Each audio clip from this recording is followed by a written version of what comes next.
Anything, Perez? And we'll get to our guest here.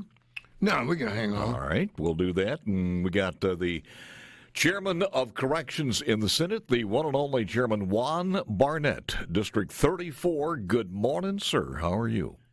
Good morning, Mr. Gallo. How are you? Good, doing good. We got word that Monday we'll be able to have guests back in the studio here, so hopefully one day we'll have to have you in here with a hot cup of coffee, and we'll chew the fat person to person, and looking forward to that. So, everybody, the family okay? Everybody okay? Everybody's doing well. Thanks for asking. How's you and your family? We're all doing good. I want to ask you your thoughts and just reporting to the people of the state of Mississippi on the new nominee for corrections. Your thoughts coming out of the search committee and the appointment by the governor of Burl Cain. Your thoughts? Well, as I've already stated earlier, Paul, on this one, I'm just trusting the process, and what I mean by that is, I think the governor, his first step was a great step, and that is selecting a committee of not only his peers, but our peers as well, to go out and find an individual who they felt that could come in and turn our Department of Corrections around. And talking to members of that committee, they submitted to the governor 3 names of individuals that they thought could do the job that so desperately needed, and the governor had an opportunity to pick one of those 3 people. So that what makes me feel good about the process is that this was not something that the governor just took up on himself to do, but he trusted other individuals to find someone who could do it, and then he selected from there. So I feel good about Mr. Cain. I've read both good and bad, and looked at some things, and I'm just glad that that we were able to get someone who I feel like can turn our Department of Corrections around, and he just happened to be the person that has been chosen by the governor to do. Yeah. It's kind of weird because last night I had recorded America's Got Talent because there's so few things to watch, so I was watching that. And it was a gentleman, African-American gentleman, who was singing and did a song and had a tremendous voice. And he's probably in his maybe 50s. I think he was 54 years old. And before he started singing, he just gave a little background. And he'd been in prison 37 years, wrongly convicted. And with the advent of advocacy groups, they got another DNA test, and they found out he did not do it. And this guy was, as a young man, was taken to prison and spent 37 years. And then it to mention, somebody asked him exactly where. He said he was in Angola. So I thought, man, that's just bad timing on that one. And I don't know if Mr. Cain knew him or not. It'd be interesting when I have a chance to talk to him and find out his name. But that being said, you said that there were some good things and some bad things. And I'm not sure that you know the resume of the other people that had a possibility of getting that job. Could you say the same thing about them? Well, I'm sure that, Paul, if we look deep enough on anybody, on any given day, on any given appointment, we're always going to find something negative. Somebody's not always happy about something that you did or I did. Well, I mean, the other thing on this, too, Mr. Chairman, is that that's almost an impossible job. Even with the adequate funding, which is not going to be there, more now than ever, but it's just an impossible job. It's and I mean more so in Parchman than some of the other places, but it's not easy anywhere. I agree with you 100% on that. And what I meant by the negative things is that it was just, things just reported in different papers across the state. But I did have an opportunity to go back and find an article in the Louisiana Baptist, I think is what it was. And in that article there, it stated that Mr. Burl was investigated by 3 state agencies and found not guilty. But that's not, that wasn't one of the things that impressed me. One of the things that impressed me is that I don't know if you ever watched a film called The Farm. I don't think I have. It's a documentary that was on Mr. Cain and how he was able to transformed one of the worst prisons in America's history, which is Angola, into one of the best prisons in the country. And all of these things are done, by faith-based and all of these things.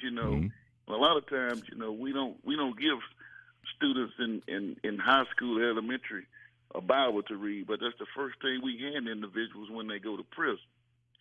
So, but Mr. Cain, to my understanding, took that to another level. Not only give them a Bible to read, but give them a Bible so that they can believe in it, and that's what he has done.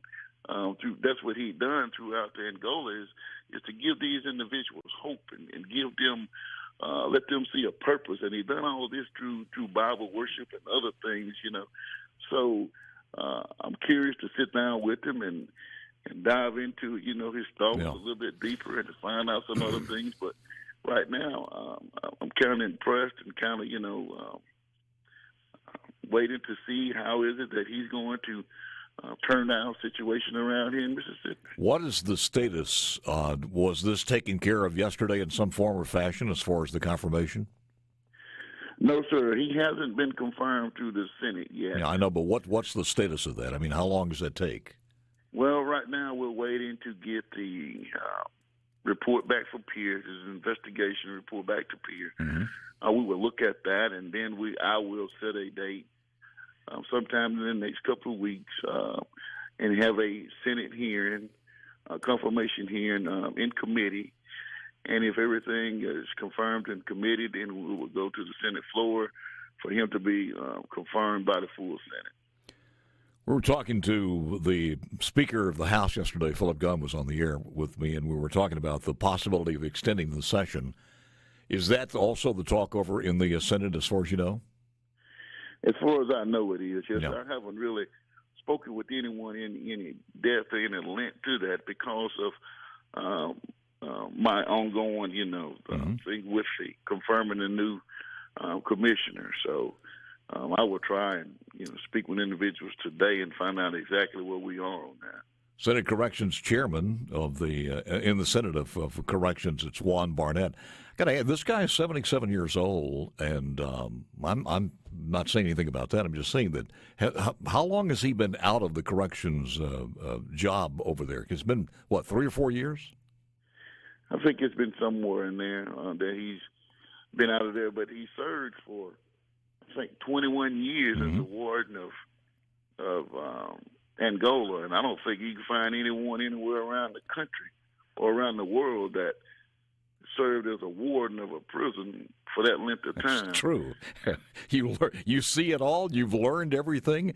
The only thing I'm thinking about coaches sometimes. When you go back into coaching after 4 or 5 years, you find out that the demos have changed a little bit. There are different things in there, and I'm not sure. I know that there were gangs, but have the gangs evolved to the point when you're out of the business for about 3 or 4 years? That's something that you've got to catch up to. I'm sure it is, and just like you said, Paul, there's probably going to be some things that's maybe new to him, but I'm sure that if an individual spent 21 years in one system and could have some success in doing that, then I'm sure that, or I'm hopefully sure that he's smart enough to put together a team of individuals that can also advise him on some of those issues, and maybe he can advise them on some of those things, and together make this situation in Mississippi better. Chairman, when you sit down and talk to him at some point, and I'm sure you will, you said when you schedule these things, what are you going to tell him? What do you want him to do? What would you like to see? And I'm looking at situations where even on education, because of this pandemic and because of the future budgets and everything, we got to start thinking out of the box. We got to do some things that haven't been done before, and we got to stop talking about it. We got to do it. And I think that same type of conversation you might have with him or he might have with you. But if you can hold on for a second, I'd like to kind of go over that in a second or two with the chairman of Corrections in the Senate, Juan Barnett. Richard Robertson, General Counsel, Vice President, Policy, State Advocacy for the Hospital Association. We'll talk to him coming up at 8:05. Ladies and gentlemen, would you believe it is already a Thursday? This is May the 28th. Back with more The good Senator Juan Barnett, who is chairman Senate Corrections Committee. And when we last left you, we were talking about the upcoming meeting between him and the commissioner, to be commissioner, if he is appointed, Burl Cain. What will the conversation be? What do you want to see, Chairman? Well, Mr. Gallo, at some point when we do have this conversation, I want Mr. Burl Cain to understand that I would love to see Parchman, Mississippi, become the new Angola, where people across the country would not come and stand outside our prison gates and protest us, but demand to know how we did it so that they can go back and do what we did. I would like to also ask Mr. Cain, for our Department of Corrections to one day become a change agency and no longer be called the Department of Corrections, but the Department of Rehabilitation, because that's what a lot of individuals need. And I just hope that, we can have some kind of policies in place that when these men and women leave our Department of Rehabilitation, and I would like to see it become, to know that they have a purpose in life and that they can be productive citizens. Those are the things that I want to see. No longer should we have that lock them up and throw away the key and warehouse an individual type of mentality. I know that we don't have a lot of money on this one, and we're going to have less and less in the next several years to get this done, at a time when we certainly need more because of the riots we had there and the infrastructure is falling apart. But I don't remember in the last years we had a complete, and maybe there has been, and I'll leave this to you, but have we had a complete review of our entire system as far as the infrastructure, the buildings, what needed to be closed, what needed to be open, how we're spending? Have we had a complete review of the Department of Corrections? I don't know I'm not sure if we have or not, but I do understand that I think that's what's going on right now. Mm-hmm.